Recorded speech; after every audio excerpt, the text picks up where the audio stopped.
Amazing, like to see a new perspective here on the podcast. Can really align like real estate investing with like being the normal realtor. Like you can take your realtor clothes and put the Superman suit and be an investor and save $30,000 or something like that. Yeah, And I mean, you can definitely do that, and the situation always changes. One thing that I learned this the hard way, and I now this is what I coach is, as a realtor, just be a consultant. That's what you are. You're a consultant. You're a professional advisor to them on their problem, which their problem is their house, whether that's buying a house. But in this situation, we're talking about selling a house. That's their problem. They have a house they would like to get sold, and they're looking for solutions.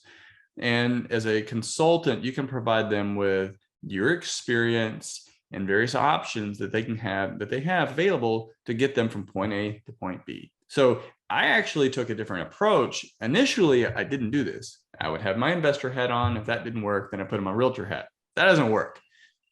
You have to be a trusted advisor. The only way to do that is to be their advisor, have a conversation with them, and provide them with options. Because I guarantee you, the seller, the homeowner that wants to sell and get the most amount of money possible, there's nothing you're going to be able to do to get them to give you, accept an as-is cash offer that's 70% below value.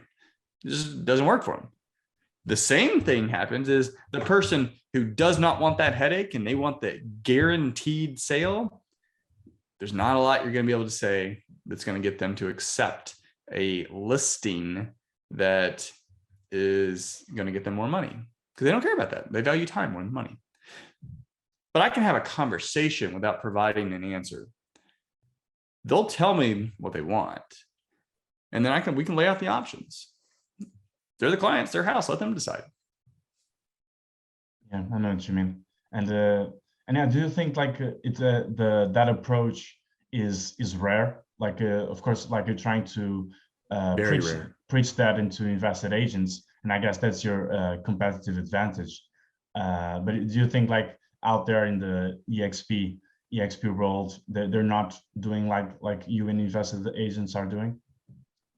Well, I mean, the EXP, they do what they do. And most agents, 98%, they're retail focused. That's most business. Like very few amount of the transactions. Now it's growing. It's growing, especially if you want to take in the open doors, the offer pads, orchards, and those iBuyers.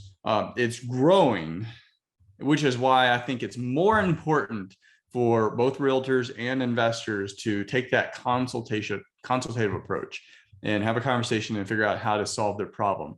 Because the retail agent that doesn't know how to do that, then they lose out at a deal because they just went to open door, or they sold to an investor. And then the wholesaler didn't know how to do it. They just listed with an agent because they wanted more money. So it's coming. Agents have to understand how to solve the problem, and the better that they can do that, the more insulated they're going to have on their business over time. You just have to keep adapting. You can't keep doing the same thing, because I mean, the market's dynamics, they all change. And as this iBuyer model, which agents don't like them, but at the end of the day, it's here. It's going to stay. It may evolve over time, and you have to know how to work within that dynamic. Yeah, it's like either like don't offer a solution, offer the best solution, and leave for that them. there. For them, for them. So, and it's just, again, going back to context. Most agents have the context that listing their house is the best solution. And that is not true. It's only true if they value money more than time. But if they value time more than money, it may not be true. Now, it's just may. I don't know. You got to have a conversation with the client.